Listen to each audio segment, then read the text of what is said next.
Yo, what's good? It's your boy Blake and Dante back with D&B Sports. This is episode 1 of the NFL Draft Combine look at. Our guest for this show is Chris Rouse. Old head. All right, how do you feel about Trevor Lawrence? I think he's a beast. I think he's an atypical pro stock quarterback. I think he makes the transition pretty quickly and has an impact, just like Joe Burrow did. He's got a pretty big arm. He's 6'6". He's a total package. I agree. I feel like Trevor Lawrence, second best quarterback in this draft, behind Zach Wilson. Zach Wilson's just a guy who can get out of the pocket and make a play. Dante, how do you feel about the quarterbacks in this draft? I agree. I feel like if you go with Trevor Lawrence, solid off rip. But I feel like Zach Wilson has the potential to be way better than Trevor Lawrence can be. I feel like Trevor Lawrence has like a ceiling to his game. I feel like Zach Wilson, his potential, he could be top 10, top 5 in like 2-3 years. So that's what I feel like. I totally agree. I feel like a quarterback being super slept on in this draft. Comes out of Alabama, and his name's Mack Jones. He's got a stronger arm than people think. Actually ran a 4.7 in Alabama's pro day today, which is a lot faster than people thought he would run. But, he's also a pro style quarterback just like Trevor Lawrence. Got good size on him, 6'3", got a nice arm, and he's just an all-around good quarterback. But you also got to keep in mind he's had the best weapons around this past year with Najee Harris and his receiving core and his offensive line. They're pretty much unstoppable. So he hit a big advantage to look good. That's true. But at the same time, so did Trevor Lawrence. He had Travis Etienne. He had that one receiver. I forgot his name. And then in the last years, he also did. Mack Jones has been grinding all his career. He's been behind Tua, Jalen Hurts, putting in the work, playing against the best defenses. Patrick Surtain, Eddie Jackson. Like, these defenses have been very elite that he's been going against in practice every day. Dante, how do you feel about the running backs in this class? Travis Etienne and Najee Harris. I feel like Najee Harris definitely is the number one running back in this class. He has the athleticism, he has the raw running, he has catching, he has the total package. So I feel like Najee Harris, if not a late first rounder, at least the early second. I feel like he has the most potential in this class. I totally agree. I feel like for the best defensive player in this draft, it's probably got to go to the cornerback out of Virginia Tech, Caleb Farley. Mm-hmm. He's got the speed, he's got the athleticism. He can go out there and catch a ball. He got strap-on man coverage in his zone. It can use a little bit of work, but it can also get there. Yeah. Who do you think the most slept on person in this class is? The most slept on? Yeah. Honestly, it might have to be the quarterback out of North Dakota State, Trey Lance. Yeah. This guy's got the size and his arm's a cannon. I feel you. But honestly, other than that, just a great class in total. Like, Yeah. the wideouts are there, the quarterbacks are there, the running backs have the size, the catching, the athleticism. Maybe not the speed you want, but other than that, this is a great draft class. I agree. What are your opinions on Panay Sewell? On Penei Sewell, I feel like he's the second best offensive lineman in this class. I feel like he has the most potential, but me personally, I just don't see it in him. I feel like that right tackle out of Northwestern, he's the guy you want to look for. Slater, he's a monster. So, what are your How do you feel opinions about on Penei Sewell? what? How do you feel about Penei Sewell? I feel like he definitely has the potential. He's definitely top 2, top 3 of the class in the O-line.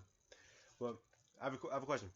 Opinions on Mm-hmm. Jamar Chase, Devontae Smith. Who do you think is the best? Jalen Waddle. Who's the best wide receiver in this class?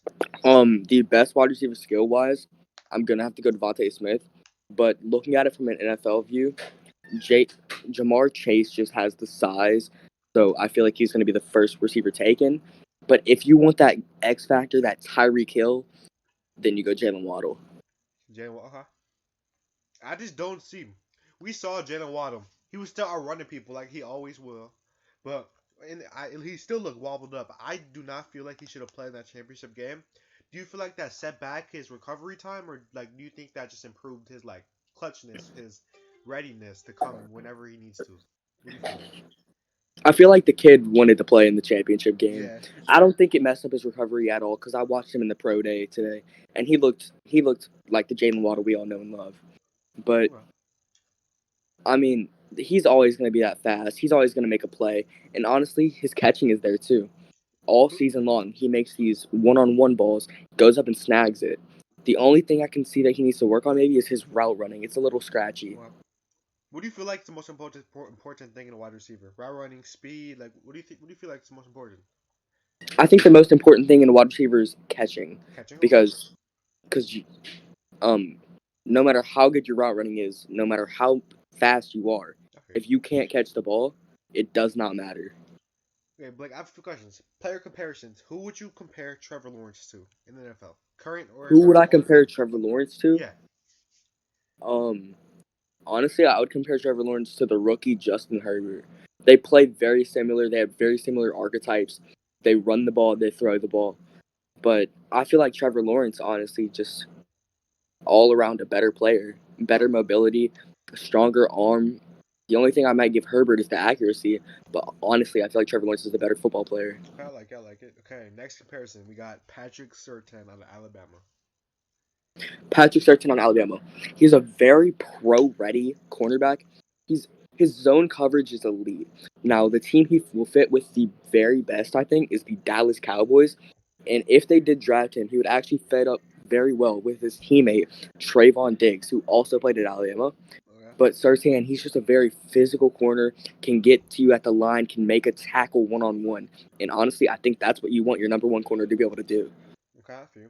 Okay, next up, we got Panea Sewell. Panay Sewell, who would I compare him to? Yeah. I would compare him to a Laramie Tunsil out of Houston. He's a guy who can hold that edge. Now his run blocking, it's a little mismatchy, but he just has the strength to be there and make a play. That's why he has so much potential. He's big. He has the size. He has the speed. He can get on that edge and block anybody in the NFL. I think he Okay. just needs the right coaching and the right team. I like it. I like it. I like it. But okay, Blake. Right now, name top three wide receivers taken. Top three. Top three wide receivers taken. Yeah. I'm gonna have to go Devontae Smith, Number one, Jamar Chase, two. Jalen Waddle. Okay, I like it. Do you But do feel? not sleep on Rondale Moore Uh, out of Purdue. Rondale Moore. okay. That kid, he actually had a pro day today and he ran a 4.27. I like that. Speedy. Yeah. He's projected to go to the New Orleans Saints, and I like that fit. Okay. Yeah, I feel. Now, Dante, living in Wisconsin, being a Packers fan, how do you feel about them taking a pass rusher as projected in Mel Kiper's newest A pass. mock draft? I feel like our defense, it definitely stepped up in the ending of the Packers Bucks game. Our offense is what really lost us that game. So I personally feel like we don't need the pass rush. We need another playmaker on the offensive side of the ball. We got Aaron I'm Jones gonna and AJ stop you. Dillon I'm as gonna running stop backs. you very quickly. I'm gonna stop you real quick. What? I think it's a bad take to say that your offense lost you that game. I I could be wrong, No. but I'm gonna blame the end of that game on coaching. Coaching. It's not coaching. I understand the field If goal, all you that other kick stuff. No. why in the world would you kick that field goal? Why in the world would we kick our field goal? Because our offense was not putting up the stats. We had 3 drives down the field. What did we do? Nothing. I understand that the PIs, the corners, situation, all the other stuff. But no, I'm gonna be honest. Our offense, it was lost us that game. We need a playmaker offense other than Devontae Smith, MVS, Alan Lazard. They're all solid. We either need, I'm gonna be honest. We either need that one wide receiver that can be like deep threat other than MVS, and then maybe we definitely need O linemen. Our O line, it did not hold up against the Bucks. The pressure on Aaron Rodgers is he had to run out the pocket so much he shouldn't have to do. So I feel like our O line, I understand because we had David Bakhtiari back again, so we won't have to worry about that. We lost Corey Lindsey to the Chargers, so I feel like that's a big loss for us. But I understand. We just need to draft a solid O line, get a solid O line. I feel like if we give Aaron Rodgers that time in the pocket, he got that gunslinger. He can just throw it in any situation and get that pass through. So I feel like if we get our O line, give Aaron Rodgers 5 seconds at most in that pocket, he has the IQ, the brain to make the read. So I feel like we just need to draft the O line. That's what I feel like. Okay, I personally agree with you on that last take, like about the team and the like what you need. Now me personally being a Saints fan, I feel like our loss of Trey Hendrickson, it was bad, Mm-hmm. but we have people to back him up. So the mock drafts they do have us having like getting pass rushers in some of them, but I just feel like we have Demario Davis, we have Cameron Jordan. I don't think we need a pass rusher personally. Okay. But guys, that's gonna wrap it up for this episode. If you have any questions, comment them down below. We try our best to reply quickly. And even if you want to join the show, talk with us. Just let us know your information and stuff. We'll try to get you on the show. Just try to have a nice talk. And maybe you can be on one of our next episodes. That's going to do it for us. Blake and Dante, episode 1. Peace out. Peace out, y'all.